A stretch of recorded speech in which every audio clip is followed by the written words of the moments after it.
அஸ்ஸலாமு அலைக்கும் ஃப்ரெண்ட்ஸ். ஒரு ஈவினிங் ஸ்நாக்ஸ் ரெசிபியாக போண்டா செய்யலாமா? இந்த போண்டாவில் நம்ம வந்து அரிசி மாவு சேர்த்து செய்ய போகிறோங்க. அது எப்படி செய்கிறேன்றதை நீங்கள் வந்து பாருங்கள். ஒரு 200 கிராம் வெள்ளை உளுந்தை எடுத்து நம்ம வந்து ஊற வச்சு ஒரு ½ அன் ஹவர் முன்னாடியே ஒரு மிக்ஸி ஜாரில் சேர்த்து ஒரு 2 ஐஸ் கட்டி சேர்த்து நம்ம வந்து கொஞ்சம் கொஞ்சமாக தண்ணி தெளித்து மாவு வந்து ஒரு ஸ்மூத்தான கன்சிஸ்டன்சிக்கு பஃபியாக அரைச்சி ஒரு பவுலில் ட்ரான்ஸ்ஃபர் பண்ணிடலாம்.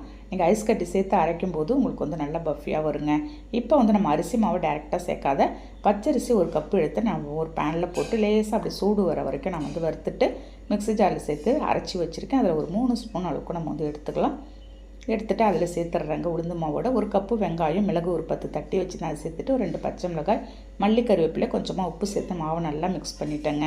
எண்ணெயை நல்லா ஹீட் பண்ணிவிட்டு கொஞ்சம் கொஞ்சமாக எடுத்து நம்ம ரெடி பண்ணி வச்சுருந்த மாவுலேருந்து கொஞ்சம் கொஞ்சமாக போட்டுடலாம். பாருங்கள், நல்லா பஃபியாக மேலெல்லாம் அப்படியே மிதந்து வருது பார்த்தீங்களா எண்ணெயிலேயே. இந்த மாதிரி வந்தாலே உங்களுக்கு எண்ணெய் கொஞ்சம் கூட எடுக்காதுங்க. இதுக்கு ஒரு தேங்காய் சட்னியோடு இன்றைக்கி ஒரு ஸ்நாக்ஸ் ரெசிபி சாப்பிட போகிறோம். நீங்களும் ட்ரை பண்ணி பாருங்கள். பாய்.